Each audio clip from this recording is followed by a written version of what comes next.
اس نے حوالہ دیا، بڑا آدمی تھا، ہم نے مان رکھا تھا، اور آج بھی بے شمار لوگ مانتے ہیں اور یہی حوالہ دیتے ہیں کہ مصنف عبد الرزاق میں یہ حدیث ہے۔ پھر مصنف عبد الرزاق چھپ کر آئی، مولانا حبیب الرحمن اعظمی محدث قدس سرہ کی تحقیق سے 11 جلدوں میں چھپ کر آئی، تو میں نے 11 طالب علموں کو ایک ایک جلد دے کر بٹھایا کہ پوری جلد پڑھو، یہ حدیث کہاں ہے ڈھونڈو، تو پوری 11 جلد میں نے پڑھوا دی، کہیں وہ حدیث نہیں۔ دوسرا حوالہ تھا اجلونی، ایک بڑے محدث گزرے ہیں، ان کی مشہور حدیثوں کے سلسلے میں ایک کتاب ہے کشف الخفا، پوشیدہ باتیں کھولی ہیں اس نے، جو لوگوں کی زبانوں پر حدیثیں ہیں ان حدیثوں کے بارے میں اس نے بتلایا ہے کہ وہ حدیثیں کیسی ہیں، اس حدیث کو بھی اس نے لیا ہے، اور اس نے یہ کہا کہ یہ حدیث اتنی نہیں ہے، آدھا صفحہ کی لمبی حدیث ہے۔ وہ مجھے بھی یاد نہیں کہ اللہ نے سب سے نبی پاک صلی اللہ تعالی علیہ وسلم نے فرمایا کہ اللہ نے سب سے پہلے میرا نور پیدا کیا، پھر اس کے 4 حصے کیے، ایک حصے سے آسمان و زمین پیدا کیے، پھر چوتھا حصے کے پھر 4 حصے کیے، اس سے عرش و کرسی پیدا کیے، پھر چوتھے حصے کے اور 4 حصے کیے، یوں حصے ہوتے ہوتے پوری کائنات بن گئی اللہ کے رسول کے نور میں سے۔ یہ تو وہی نظریہ ہو گیا وحدت الوجود والا۔ فلاسفہ یہ کہتے ہیں، اور اسی نظریے کو صوفیوں نے لیا کہ بندوں کا وجود اور اللہ کا وجود ایک ہے، یہ بندے سب اللہ کے وجود کے اندر ہی شکلیں ہیں، جیسے دھوپ میں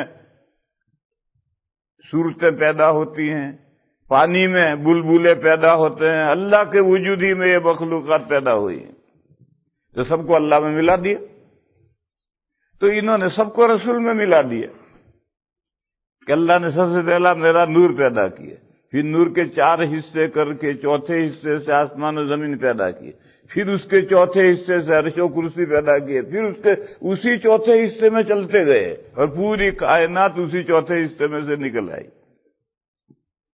تو وہ وحدت الوجود تھا، یہ وحدت النور ہو گیا، گویا ساری کائنات حضور کے نور سے پیدا ہوئی ہے، حضور کے نور کے علاوہ کچھ نہیں۔ اور یہ حدیث میں نے کہا ہے ہی نہیں کسی کتاب میں، اور جتنی لمبی چوڑی جس انداز سے ہے وہ تو صاف واضح ہے کہ گھڑی ہوئی بات ہے۔ علماء دیوبند نے کہا نبی پاک صلی اللہ تعالی علیہ وسلم بشر تھے، قرآن کریم میں 10 آیتیں ہیں جن میں اللہ کی کتابوں کو نور کہا گیا ہے، کسی پیغمبر کو نور نہیں کہا گیا، نہ حدیثوں میں نہ قرآن میں کوئی آیت کریمہ نہیں ہے جو کسی بھی رسول کو نور کہا گیا ہو۔ ہاں اللہ کی کتابوں کو نور کہا گیا ہے، فرمایا انا انزلنا التوراۃ فیہا ھدی ونور، ہم نے تورات اتاری، اس تورات میں گائیڈنس تھا اور لائٹ تھی، تو گائیڈنس بھی تورات ہے، لائٹ بھی تورات ہے۔ اسی طریقے پر یہ جو آیت کریمہ ہے سورہ مائدہ کی، وَأَنزَلْنَا کیا ہے قَدْ جَاءَكُم مِّنَ اللَّهِ نُورٌ وَكِتَابٌ مُبِينٌ، نور اور کتاب مبین دونوں قرآن شریف کو کہا گیا ہے۔ نوروں اور لائٹ بھی قرآن ہے، اور کتاب واضح کتاب بھی قرآن ہے۔ دلیل آگے پڑھو، یہدی بھی آیا ہے، بھی مانی آیا، تسنیہ کی ضمیر نہیں آئی۔ اگر نور اور کتاب مبین 2 ہوتے تو یہدی بھی ما آتا، ان دونوں کے ذریعے سے اللہ راہ دکھاتے ہیں. حالانکہ آگے بہی آئے یہدی بہی من اتبع رضوانہ، جو اللہ کی خوشنودی کی فالو کرتا ہے، چاہتا ہے کہ اس سے اللہ راضی ہو جائیں، تو اس بندے کو اللہ تعالی نور اور کتاب مبین کے ذریعے سے راہ دکھاتے ہیں. یہ بہی ضمیر ہے کہ یہاں نور اور کتاب مبین ایک ہیں. کہ بعض مفسرین نے لکھا ہے کہ نور سے مراد حضور پاک صلی اللہ علیہ وسلم ہے، لکھا ہے. بعض مفسرین نے لکھا ہے. قرآن تو مفرد کی ضمیر استعمال کر رہا ہے، تو ہم قرآن کی سنیں گے یا بعض مفسرین کی سنیں گے؟ قرآن کریم تو کہتا ہے یہدی بہی. حالانکہ قاعدے سے اگر نور اور کتاب مبین الگ الگ ہے تو یہدی بہیما آنا چاہیے، اور بہیما نہیں ہے. تو ہم قرآن کی سنیں؟ قرآن کہتا ہے کہ نور اور کتاب مبین ایک ہیں، اور فلاں مفسر کہتے ہیں کہ دو ہیں، نور سے مراد حضور ہیں. تو مفسر کی سنیں گے یا قرآن کی سنیں گے؟ تو اس آیت کا یہ جواب ہے.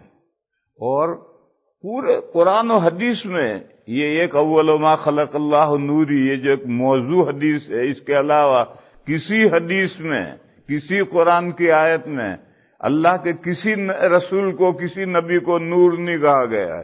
اور بشر جگہ جگہ کہا گیا ہے.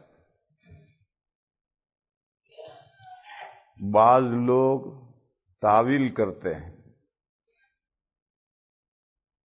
ایسی تعویل لا یروا بہ قائلہ، ایسی تعویل جو عقیدے والے کو پسند نہیں ہے. عقیدے والے بریلوی ہیں کہ انبیاء بشر نہیں ہیں، نور ہیں.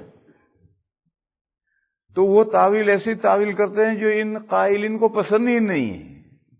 وہ یہ کہتے ہیں کہ نبی پاک صلی اللہ تعالی علیہ وسلم بشر بھی تھے، نور بھی تھے. اس کو تو وہ مانتے ہی نہیں، بشر مانتے ہی نہیں کہ وہ ایک وقت میں بشر بھی تھے اور نور بھی تھے. یہ ایسی تعویل ہے کہ لا یرضی بہ قائلہ.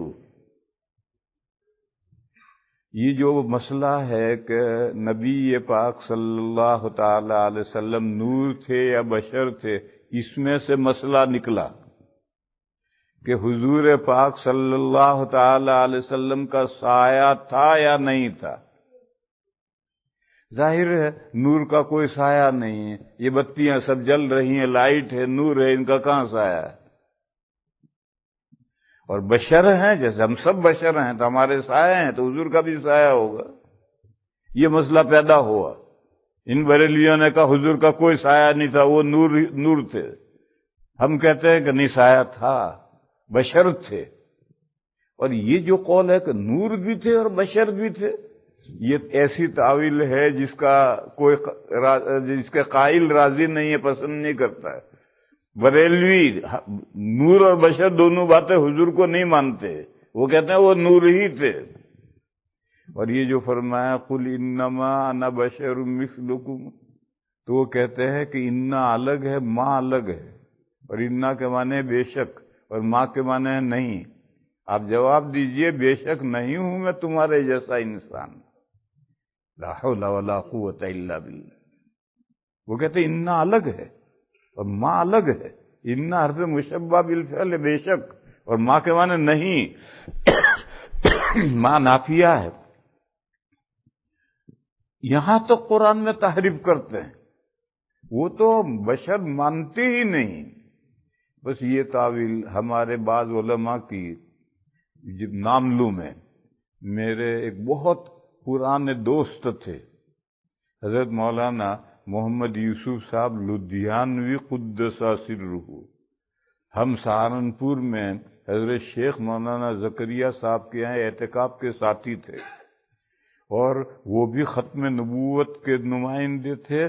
میں بھی انڈیا میں ختم نبوت کا جنرل سیکریٹری ہوں. اور ہم نے برطانیہ کے اس کونے سے اس کونے تک دونوں نے ساتھ ساتھ سفر کیے ہیں. ان کی کتاب ہے اختلاف امت صراط مستقیم. اختلاف امت صراط مستقیم میں انہوں نے نور و بشر کی تعویل کی کہ حضور نور بھی تھے اور بشر بھی تھے. یہ تعویل ایسی ہے جس کو بریلوی نہیں مانتے، وہ تو کہتے نور ہی تھے، اور ہم بھی کہتے ہیں بشر ہی تھے، اور جب نور ہیں تو سایہ نہیں ہوگا، بشر ہیں تو سایہ ہوگا، یہ مسئلہ نیا کھڑا ہوا، جبکہ حدیث شریف میں صراحت ہے کہ نبی پاک صلی اللہ تعالی علیہ وسلم کا سایہ تھا۔ نبی پاک صلی اللہ تعالی علیہ وسلم کی ایک بیوی صاحبہ تھیں، پھوپھی ذات بہن، خود حضور کی پھوپھی ذات بہن حضور کے نکاح میں تھی، حضرت زینب بنت جحش۔ دوسری بیویاں اتنے قریبی رشتہ دار نہیں تھی۔ یہاں رک کر ایک مسئلہ سمجھو، آپ حضرات کا جو ملک ہے اور اس طرح کے جو یورپین ملک ہیں، وہ یہ کہتے ہیں کہ قریبی رشتہ داروں میں شادی کرو گے تو اولاد ڈیزیبل پیدا ہوگی، یہ کہتے ہیں، ہوگی نہیں ہوگی وہ الگ مسئلہ ہے، مگر وہ یہ کہتے ہیں۔ اس کو اسلام بھی مانتا ہے، یہ جو کہتے ہیں کہ قریبی رشتہ داری میں شادی نہیں ہونی چاہیے، اولاد ڈیزیبل پیدا ہوگی، یہ اسلام نہیں مانتا، لیکن اس کو بنیادی بات کو مانتا ہے کہ نکاح قریبی رشتہ داروں میں نہیں ہونی چاہیے، رشتہ داری میں دور ہو ہٹو۔ کہاں تک دور ہٹیں؟ اس میں اس اسلام کا اور ان دنیا کے وہ دنیا داروں کا اختلاف ہے۔ وہ چچا زاد، پھوپھی زاد، خالہ زاد، ماموں زاد، ان کو بھی قریبی شمار کرتے ہیں۔ اسلام کہتا ہے یہ قریبی نہیں، یہ دور ہو گئے۔ چچا، پھوپھی، ماموں، خالہ، یہ تو قریبی ہیں، لیکن ان کی اولاد دور ہو گئی۔ یہ کہتے ہیں نہیں، یہ بھی قریبی ہیں۔ وہ ہمارا ان کا جھگڑا یہاں ہوا کہ یہ جو چار ہیں، خالہ، پھوپھی، ماموں، چچا، یہ چار کی جو اولاد ہے یہ قریبی رشتہ داروں میں یا دور میں ہے؟ اسلام کہتا ہے یہ دور ہے، نکاح ہو سکتا ہے، اور چچا، پھوپھی، ماموں، خالہ یہ قریبی ہیں، ان سے نکاح نہیں ہو سکتا۔ یہ کہتے ہیں کہ نہیں، یہ چار بھی قریبی ہیں اور ان چار کی اولاد بھی قریبی ہے۔ پھر اور کہاں تک جاؤ گے؟ پھر اس کے بعد جو اولاد ہے وہ قریبی نہیں، وہ دور ہو گئی، لیکن یہ چار کی اولاد قریبی ہے۔ تو ہمارا ان کا اختلاف یہاں ہوا۔ اسلام کہتا ہے کہ چار تو قریبی ہیں، ان کی اولاد قریبی نہیں۔ وہ کہتے ہیں یہ چار بھی قریبی ہیں، ان کی اولاد بھی قریبی ہے، پھر اولاد کی اولاد قریبی نہیں۔ ایک تو اختلاف ہمارا ان کا یہاں ہو گیا۔ دوسرا اختلاف یہاں ہوا کہ قریبی رشتے میں نکاح نہیں کرنا چاہیے۔ کیوں؟ وہ کہتے ہیں اولاد ڈیزیبل پیدا ہوگی، یہ سب کہتے ہیں۔ کبھی اتفاق سے ڈیزیبل پیدا ہوتی ہے تو کہ دیکھو تمہاری پھوپھی کی لڑکی تمہارے نکاح میں ہے، اس لیے ڈیزیبل اولاد پیدا ہوئی۔ یہ سب بوگس ہے، بکواس ہے۔ جو دور کے رشتے میں ہوتا ہے، کینیا، چائنا کی بیوی ہوتی ہے، وہاں بھی ڈیزیبل پیدا ہوتے جب اللہ چاہتے ہیں، وہاں کیا کہو گے؟ میں چپ رہیں گے، کچھ نہیں بولیں گے۔ تو یہ جو ان کا کانسیپٹ ہے، تصور کہ قریبی رشتے میں نکاح نہیں ہونا چاہیے، اولاد ڈیزیبل پیدا ہوگی، اسلام اسے نہیں مانتا۔ اسلام نے یہ کہا کہ قطع رحمی حرام ہے، خاندان سے بنائے رکھو، بگاڑو مت۔ قطع رحمی مانے خاندانی رشتہ داری کو کاٹنا حرام ہے، قطع رحمی حرام ہے۔ یہ رحمی ناتا، رشتہ داری کہاں تک لے جاؤ گے؟ تو سارے انسان ایک ماں باپ کے اولاد ہیں، تو آخر کہاں تک لے جاؤ گے؟ اس ناطے کو کہاں تک لے جاؤ گے؟ کہیں روکنا تو پڑے گا۔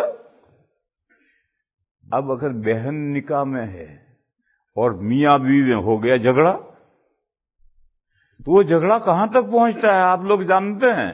ہمارے یہاں تو اتنا نہیں جاتا، لیکن آپ حضرات کے یہاں کہاں تک جاتا ہے؟ اب بھائی بیوی کے درمیان میں سیپریشن ہو گیا، اب زندگی بھر بھائی بہن سے نہیں بولتا، بہن بھائی سے نہیں بولتی۔ اگر بہن سے نکاح جائز ہوگا تو قطع رحمی تک پہنچے گا۔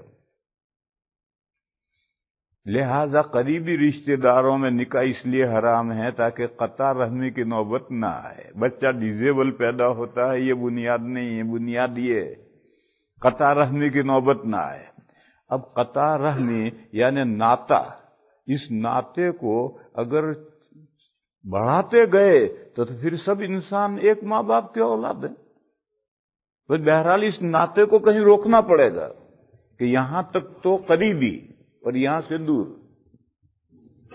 اسلام نے روکا ہے کہ چچا، پھوپھی، خالہ، ماموں یہ قریبی ہیں، ان سے رشتے نکاح ہوگا اور لڑائی ہو گئی تو قطع رحمی آئے گی، اور رہی ان کی اولاد تو یہ دور ہو گئی۔ اب وہ اولاد اگر بیوی ہے اور لڑائی ہوئی اور قطع رحمی کی نوبت آئی تو کوئی بات نہیں۔ تو اسلام نے یہاں تک جا کر روک دیا قریبی رشتہ داری کو، اس سے آگے دور۔ اور ان دنیا والوں نے ان کی اولاد تک، پہلی اولاد تک لے گئے، اس کے بعد دور، دوسری اولاد کو وہ بھی کہتے ہیں دور۔ دو باتوں میں اختلاف ہوا، قریبی، دور، اس کے بارڈر کہاں ہے۔ دوسرا یہ ہے کہ قریبی رشتہ داری میں نکاح ناجائز کیوں ہے؟ اسلام نے کہا تاکہ قطع رحمی کی نوبت نہ آئے۔ انہوں نے کہا بچہ ڈیزیبل پیدا نہ ہو، کیونکہ ان کے یہاں قطع رحمی کا تو کوئی خانہ ہی نہیں ہے، نہ ماں باپ اور اولاد کے درمیان میں بھی کوئی تعلق نہیں ہے۔ بیٹو اولاد کو ماں باپ سے کچھ نہیں لینا، ماں باپ کو اولاد سے کچھ نہیں لینا۔ 18 سال کی لڑکی ہوگی، جا کہیں ڈھونڈ اپنا بر کے معنی شوہر۔ تو ان کے قطع رحمی کا تو کوئی خانہ ہی نہیں ہے، ناطے کا لحاظ، اس کا ناطے کا تو کوئی لحاظ نہیں۔ تو انہوں نے علت نکالی کہ ڈیزیبل بچہ پیدا نہ ہو، حالانکہ کہیں بھی نہیں پیدا ہوتا۔ اصل علت یہ ہے کہ اگر قریبی رشتہ داری میں نکاح ہوا، خیر میں دوسری طرف بہک گیا۔ نبی پاک صلی اللہ تعالی علیہ وسلم کی ایک بیوی تھی حضرت زینب بنت جحش، وہ حضور کی پھوپھی ذات بہن تھی۔ اس سے معلوم ہوا کہ نیئر قریبی رشتہ دار، پھوپھی تو قریبی ہے، پھوپھی سے نکاح نہیں ہو سکتا، لیکن پھوپھی کی لڑکی سے نکاح ہو سکتا ہے، وہ قریب نہیں ہے۔ دوسری تمام ازواج مطہرات ایسی رشتہ دار نہیں تھی، دور تھی۔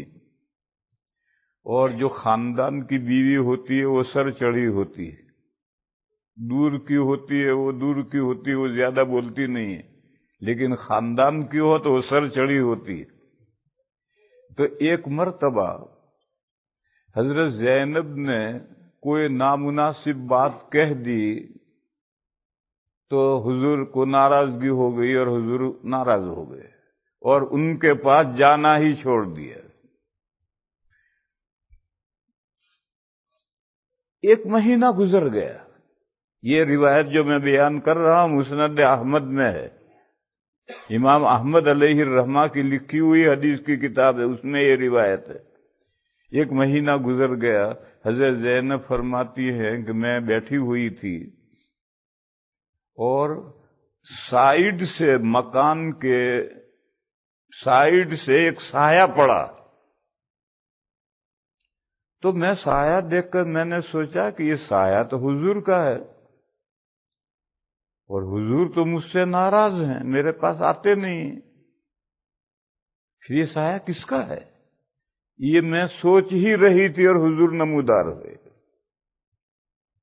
یہ روایت مسند احمد میں ہے کہ انہوں نے سایہ دیکھ کر حضرت زینب نے سوچا کہ سایہ تو حضور کا ہے اور حضور تو ناراض ہیں، میرے پاس آتے نہیں، یہ سوچ ہی رہی تھی اور حضور نمودار ہوئے۔ تو حدیث سے ثابت ہوا کہ نبی پاک صلی اللہ تعالی علیہ وسلم کا سایہ تھا، حدیث سے ثابت ہے۔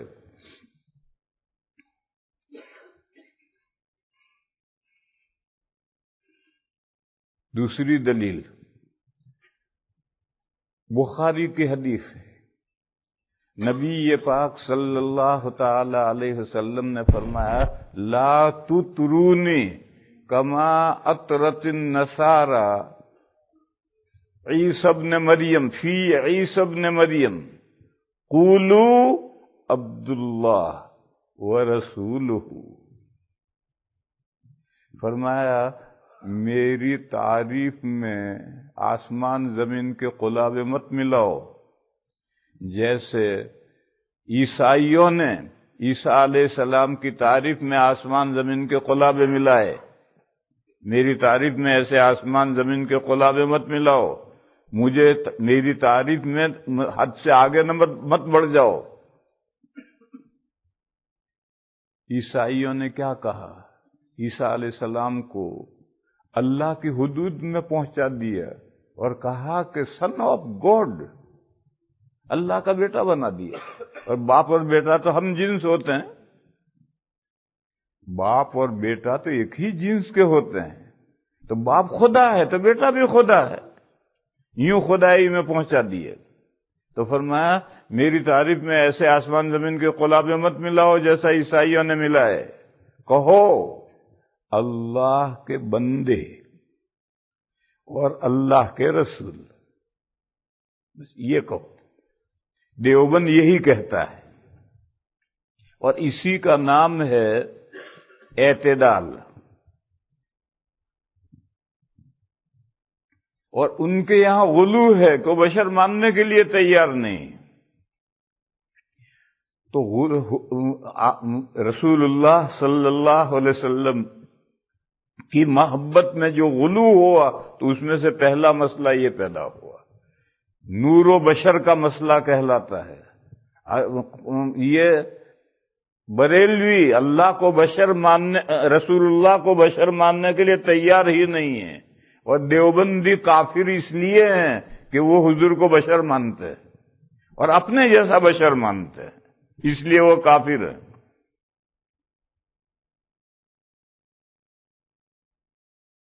اور ہم ان کو کافر نہیں کہتے. کیوں نہیں کہتے؟ وہ نور تعویل سے کہتے ہیں، اور تعویل وہ ہے جو حضرت مولانا لدھیانوی قدس سرہ نے تعویل کی تھی، وہ تعویل ہے. اس لیے ہم چونکہ تعویل سے وہ بشریت کا انکار کرتے ہیں، نور کو ثابت کرتے ہیں، اس لیے ہم کافر نہیں کہتے. دوسرا مسئلہ علم غیب کا مسئلہ ہے. بریلوی یہ کہتے ہیں کہ اللہ کا علم اور اللہ کے رسول صلی اللہ علیہ وسلم کا علم سیم ہے. جتنا اللہ جانتے ہیں سب حضور جانتے ہیں.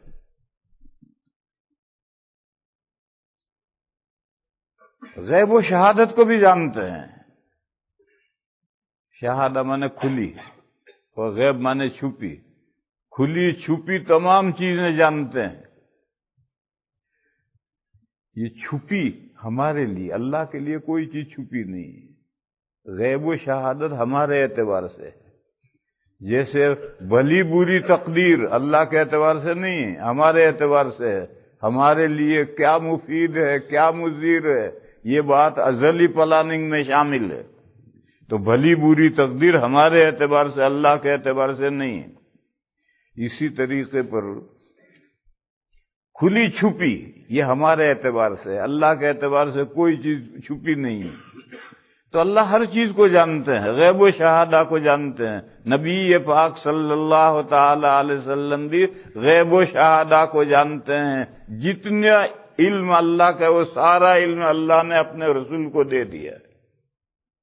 مگر پھر تعویل کرتے ہیں کہ اللہ کا علم تو ذاتی ہے اور حضور کا علم عطائی ہے، اللہ نے حضور کو علم دیا ہے. یہ تعویل کرتے ہیں. جبکہ قرآن کریم میں 20ویں پارے کے شروع میں صراحت ہے، قل لا يعلم من في السماوات والارض الغیب الا اللہ. آپ کہیے کہ آسمانوں میں اور زمین میں کوئی غیب کو نہیں جانتا سوائے اللہ کے. ہر پوشیدہ چیز کو، ہر غیب کو صرف اللہ تعالی جانتے ہیں۔ اللہ کے علاوہ آسمانوں میں بھی کوئی غیب نہیں جانتا، زمین میں بھی کوئی غیب نہیں جانتا۔ قل لا يعلم من في السماوات والارض الغیب الا اللہ۔ مثال مارو، کوئی ایک بات بتاؤ جسے اللہ کے علاوہ کوئی نہ جانتا ہو۔ فرمایا وما يشعرون ایان یبعثون۔ کسی مخلوق کو نہیں معلوم کہ یہ دنیا جو چل رہی ہے یہ دنیا کب ختم ہوگی اور دوسری دنیا کب شروع ہوگی، اور مردے زندہ کر کے کب اٹھائے جائیں گے، کوئی مخلوق نہیں جانتی۔ حضرت اسرافیل علیہ السلام جو سور پھونکیں گے اور ان کے سور پھونکنے پر یہ دنیا ختم ہوگی، ان کو بھی نہیں معلوم کہ کب سور پھونکا جائے گا۔ بس ایک جزیہ ثابت ہو گیا کہ اس کو یہ غیب ہے، چھپی ہوئی بات ہے، اور اس کو اللہ کے علاوہ کوئی مخلوق نہیں جانتی۔ معلوم ہوا کہ عالم الغیب و شہادہ صرف اللہ تعالی ہے، اللہ کے علاوہ کوئی مخلوق عالم الغیب و شہادہ نہیں۔ پھر یہ جو مثال دی ہے کہ ایان یبعثون، کب مخلوقات دوبارہ زندہ کی جائے گی، اس کو کوئی نہیں جانتا۔ یہ نہیں جانتا، یہ کس درجے کا نہیں جاننا ہے؟ اس درجے کا ہے کہ ساری دنیا مل کر ریسرچ کرنے بیٹھ جائے تو ابھی نہیں جان سکتی۔ بل ادارک علمہم فی الآخرہ، بلکہ تھک کر رہ گیا ہے ان کا علم آخرت کے معاملے میں۔ ساری دنیا مل کر کے ریسرچ کرنے بیٹھے تو ابھی نہیں جان سکتی۔ علم کے اعتبار سے بعد از خدا، اللہ کے بعد تمام مخلوقات میں سب سے بڑا مقام آقائے نامدار سرکار مدینہ صلی اللہ تعالی علیہ وسلم کا ہے۔ لیکن ان سے جب جبرائیل نے پوچھا متی الساعہ، قیامت کب آئے گی، تو آپ نے فرمایا جتنا تم جانتے ہو اتنا ہی میں جانتا ہوں۔ آپ سے میرے پاس اس سلسلے میں زیادہ علم نہیں ہے۔ آپ کیا جانتے ہیں کہ قیامت آئے گی بالیقین؟ میں بھی جانتا ہوں کہ قیامت آئے گی بالیقین۔ کب آئے گی آپ بھی نہیں جانتے، اس لیے پوچھ رہے، میں بھی نہیں جانتا، کیا بتلاؤں؟ تو جس کو ساری کائنات سے زیادہ علم دیا گیا ہے، اللہ کے برابر نہیں، ساری کائنات سے زیادہ علم دیا گیا ہے، وہ بھی کہتا ہے مجھے نہیں معلوم قیامت کب آئے گی۔ تو پھر کون سے ساری کائنات اکٹھا ہو کر ریسرچ کرنے بیٹھ جائے تو ابھی نہیں جان سکتی کہ قیامت کب آئے گی۔ بل ادارک علمہم فی الآخرہ، ان کا علم تو آخرت کے معاملے میں تھک کر رہ گیا ہے۔ یہ بریلوی حضرات یہ کہتے ہیں کہ اللہ کے علم میں اور اللہ کے رسول صلی اللہ علیہ وسلم کے علم میں کمیت کے اعتبار سے کوئی فرق نہیں، کوانٹیٹی، کمیت کے اعتبار سے کوئی فرق نہیں۔ جتنا اللہ جانتے ہیں سارا حضور جانتے ہیں۔ ہاں، کوالٹی کے اعتبار سے فرق ہے، کیفیت کے اعتبار سے فرق ہے۔ اللہ کا علم ذاتی ہے اور حضور کا علم عطائی ہے، اللہ کا دیا ہوا ہے۔ یہ تعویل کیوں انہوں نے عطائی اور ذاتی کی؟ اس وجہ سے علماء دیوبند نے ان کو کافر نہیں کہا، لیکن بہرحال ان کی رائے غلط ہے۔ اللہ کے برابر کسی کا علم نہیں۔ یہاں رک کر کے ایک درمیان میں مسئلہ سمجھو۔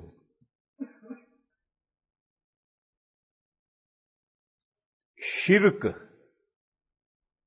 اور تشبیہ،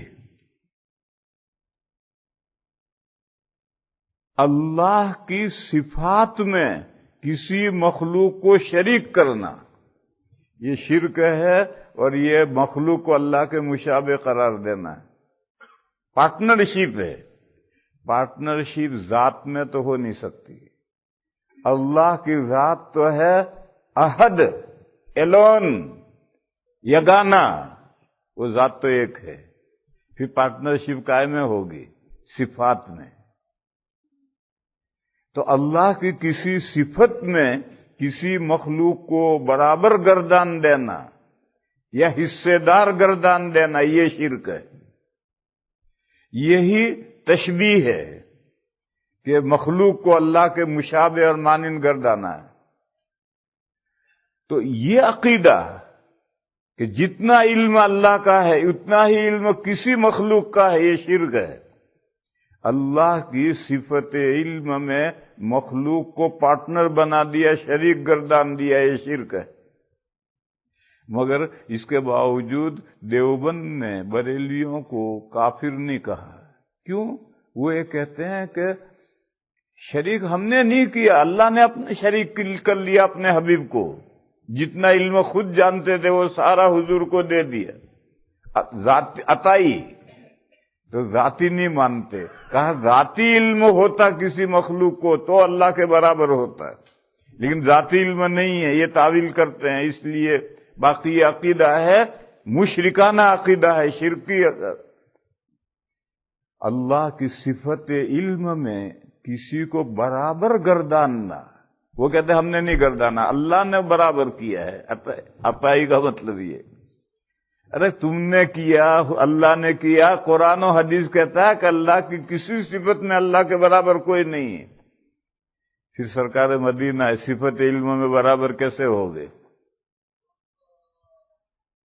تو دوسرا مسئلہ یہ تھا علم الغیب، شہادہ کا علم تو ہمیں بھی وہ گھڑی لگ رہی ہوئی ہے، 8:35 ہوئے، میں دیکھ رہا ہوں، یہ شہادہ ہے۔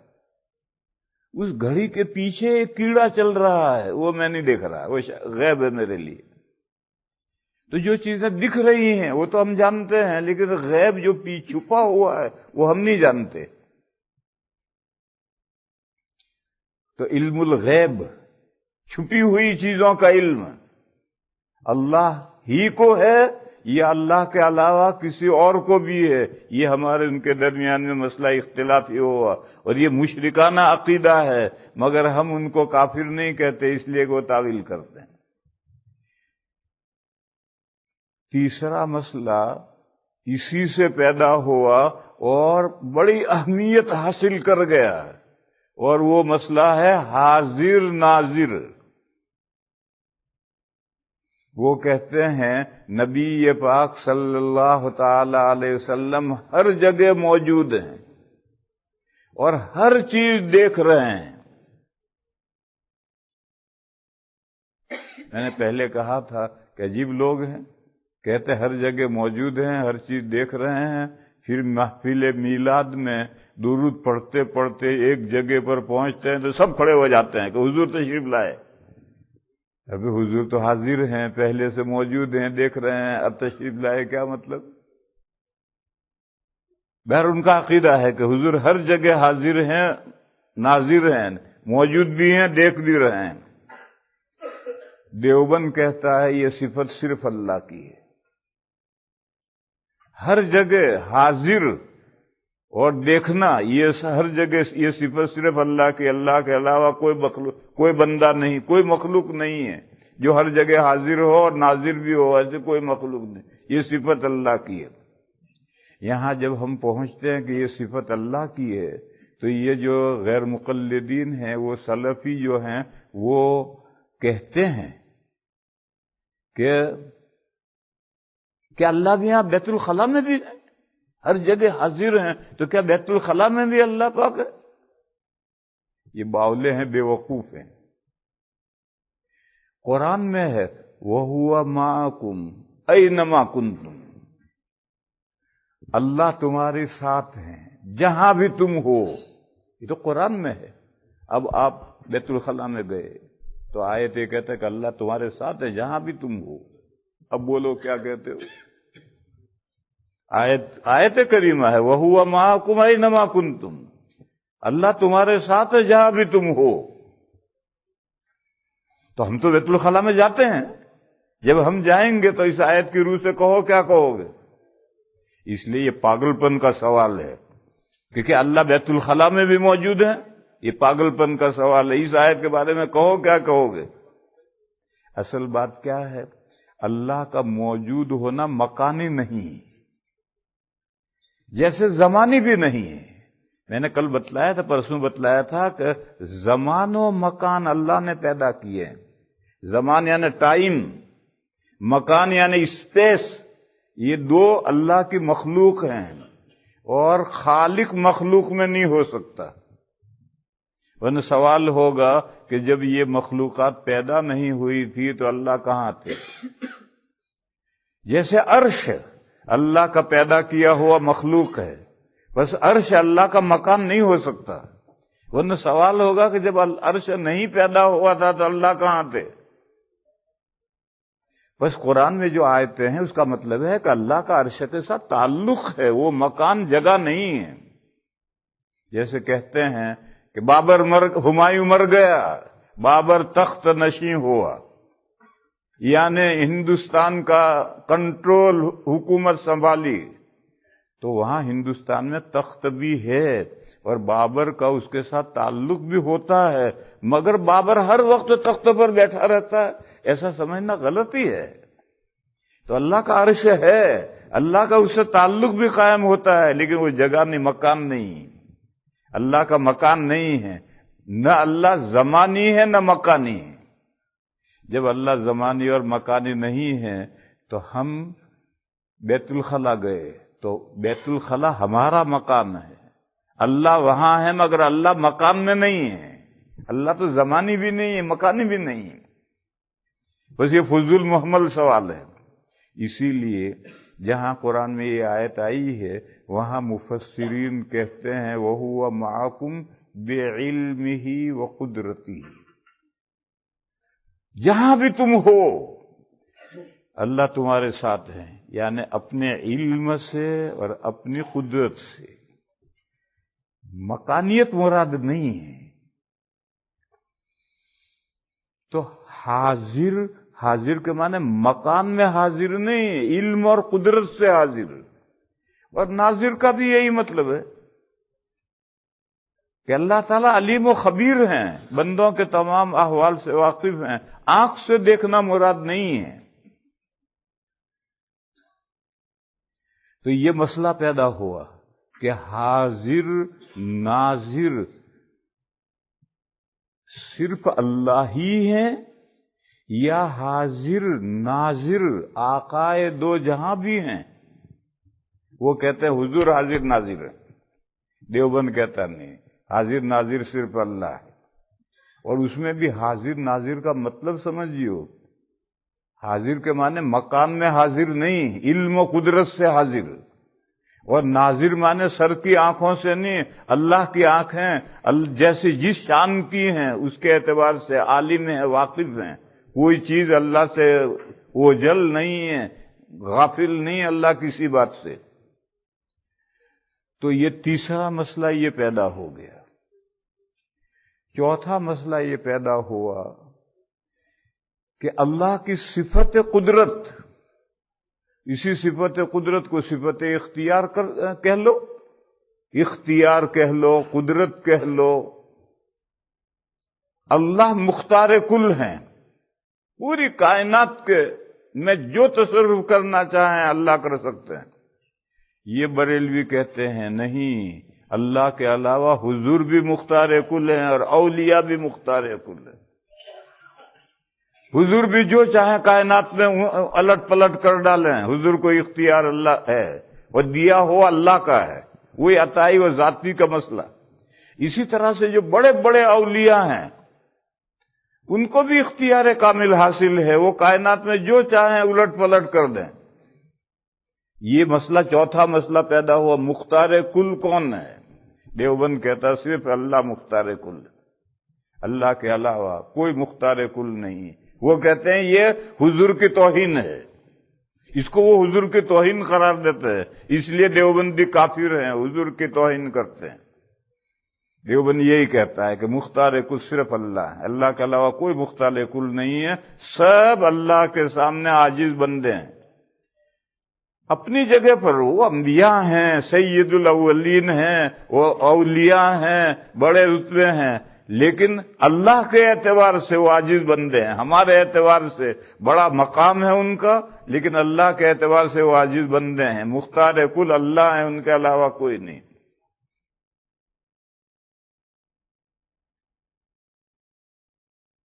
حقانی صاحب انڈیا میں ایک وائز مقرر گزرے ہیں، وہ بریلویوں کے خلاف بڑی زور کی تقریریں کیا کرتے تھے. انہوں نے ایک ڈرامہ افسانہ بنایا بامبے میں تقریر کرتے ہوئے.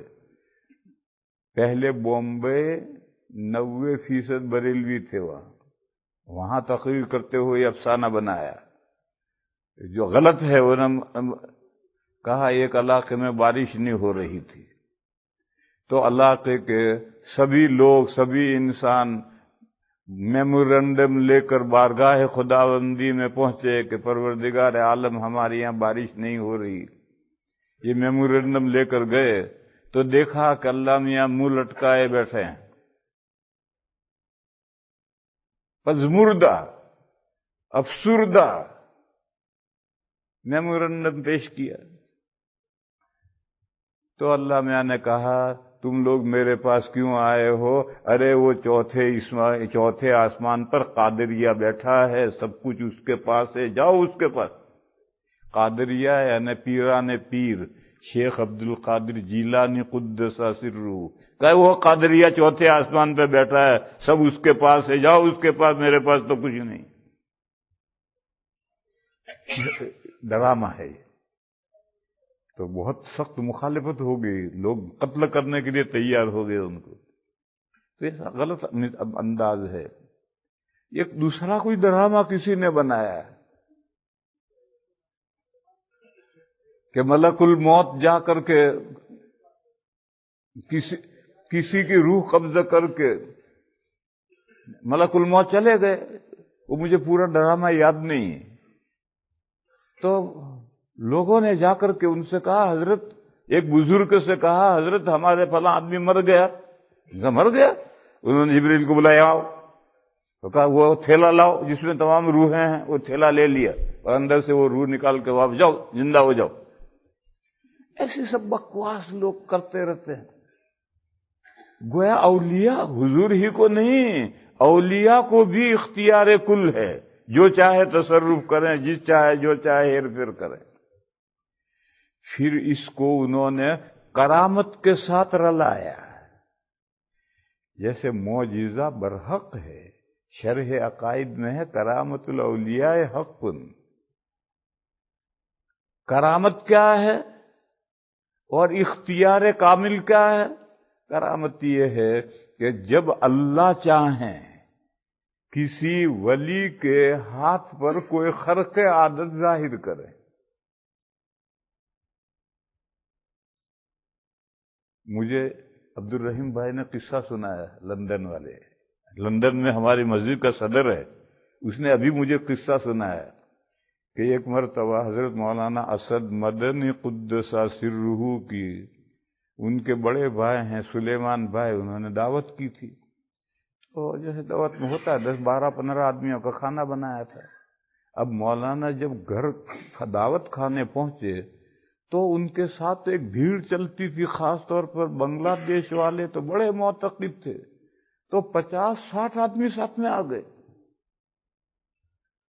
اب آ کر کے سب دسترخوان پہ بیٹھ گئے. اب کھانا تو 10 12 آدمیوں کا ہے. تو مولانا نے خود کہا، سلیمان گھبرا مت، تیرے پاس جو کھانا ہے لا، مجھے لا کر دے دے. وہ دے دیا سب لا کر. خود نکال کے پلیٹوں میں دینا شروع کیا. کھاؤ بھائی، چلو کھا لو. ابھی کھانا ختم نہیں ہوا تھا اور سب شکم سیر ہو کر اٹھ گئے. تو یہ تو جب اللہ چاہتے ہیں تو کسی بندے کے ہاتھ پر کوئی خرق عادت ظاہر کرتے ہیں. اس میں اس بندے کا کوئی کمال نہیں ہوتا. اس بندے کا جو اللہ سے تعلق ہے اس کا تو دخل ہوتا ہے، لیکن وہ کام اللہ کرتے ہیں. کھانے میں برکت وہاں اسد صاحب نے نہیں پیدا کی، وہ اللہ نے پیدا کی. مگر ان کا اللہ سے جو ایک تعلق ہے، اس تعلق کی وجہ سے اللہ نے وہ برکت پیدا کی. تو انہوں نے مختار کل کے مسئلے کو اس کرامت کے مسئلے کے ساتھ رلا دیا، اور طاہر القادری نے ایسے تمام واقعات زلزلے میں اکٹھا کیے اور کہا دیکھو ان کا مولوی اسد کھانے میں برکت کر سکتا ہے اور پیرانے پیر کچھ نہیں کر سکتے، اللہ کے رسول کچھ نہیں کر سکتے، یہ بکواس ہے۔ یہ تو کرامات ہے، اور کرامات کا کوئی منکر نہیں، اور جیسے معجزہ نبی کے اختیار میں نہیں ہوتا ہے، اللہ کے اختیار میں ہے، جب اللہ چاہیں گے معجزہ ظاہر ہوگا، ایسے کرامتیں بھی ولی کے اختیار میں نہیں ہیں، اللہ کے اختیار میں ہے، جب اللہ چاہیں گے ولی کے ہاتھ میں کرامت ظاہر ہوگی۔ بہرحال انہوں نے اس مسئلے کو طاہر القادری نے زلزلے میں اور ان کو اس طرح سے رلایا کہ وہ اپنے بزرگوں کی یہ باتیں مانتے ہیں، اور ہم کہتے ہیں حضور مختار تھے، اولیاء مختار تھے تو نہیں مانتے۔ ارے یہ تو کرامتوں کے واقعات ہیں، اور یہ کرامتیں تو اللہ کی پیدا کی اختیار میں ہے، نبی کا اس میں کوئی اختیار نہیں ہوتا۔ میں مثال دوں ایک سفر میں، وقت ختم ہونے جا رہا ہے لیکن پھر بات رہ جائے گی۔ ایک سفر میں کھانا پانی ختم، تو لوگوں نے حضور سے کہا یا رسول اللہ کچھ کھانے پینے کے لیے نہیں رہا، تو ہمارے جو سواری کے اونٹ ہیں ان کو ہم ذبح کریں کھانے کے لیے؟ تو حضور نے فرمایا کر لو بھائی۔ اب وہ چلے، حضرت عمر مل گئے، انہوں نے ذکر کیا کہ ہم حضور کے پاس گئے تھے، حضور نے پرمیشن دے دیا ہے کہ سواری کے اونٹ ذبح کر لو اور کھاؤ۔ تو حضرت عمر نے کہا اللہ کے بندو، سواری کے اونٹ سے ذبح کر لو گے تو پھر سفر کیسے کرو گے؟ چلو واپس۔ سب کو لے کر واپس آئے اور حضور سے عرض کیا یا رسول اللہ، لوگ اگر سواری کے اونٹ ذبح کر لیں گے تو پھر سفر کیسے کریں گے؟ تو حضور نے فرمایا پھر عمر ایسا کرو، قبیلے میں اعلان کرو، قافلے میں اعلان کرو کہ جس کے پاس جو کھانے کی چیز ہو لے آؤ۔ تو اس کے بعد 2 مٹھی کھجوریں تھی، کسی کے پاس 2 مٹھی ستو تھے، کسی کے پاس 2 روٹی تھی، وہ سب لائے اور ایک چمڑے کا دسترخوان بچھا کر کے وہ ڈال دیا تھوڑا سا۔ حضور نے اس میں دعا پڑھ کے پھونکی اور فرمایا قافلے میں اعلان کر دو، لوگ اپنے اپنے تھیلے لا کر اس میں سے بھر جائیں۔ تو سب قافلہ آیا اور سب تھیلے لے کر کے سب بھر کر لے گئے، اور وہ دسترخوان پر جتنا تھا اتنا ہی رہا۔ تو اب دیکھو پہلے جب صحابہ نے کہا تھا تو حضور نے کہا سواری کے اونٹ ذبح کر کے کھا لو، حضور کے اختیار میں ہوتا تو پہلے ہی نہ کہتے۔ جب حضرت عمر نے کہا کہ پھر سفر کیسے ہوگا، تو پھر حضور نے دعا فرمائی اور کھانا بڑھ گیا۔ تو یہ تو کرامتوں اور معجزات کا باب الگ ہے، اختیار کا باب نہیں ہے، مگر وہ اللہ کے بندے اس کو اختیار سمجھتے ہیں، اور وہ کہتے ہیں حضور بھی مختار کل تھے اور اولیاء کرام بھی اختیار کامل رکھتے ہیں۔ دیوبند کہتا ہے نہیں، وہ کہتے ہیں حضور کو اختیار کامل اللہ نے دیا تھا، اولیاء کو اختیار کامل اللہ نے دیا تھا، تعویل کرتے ہیں۔ دیوبند کہتا ہے نہیں، اللہ نے کسی کو اختیار کامل نہیں دیا، اختیار کامل اللہ ہی کا ہے۔ اس صفت میں حضور اللہ کے ساتھ کوئی مخلوق شریک ہو سہیم نہیں ہے۔ وآخر دعوانا الحمد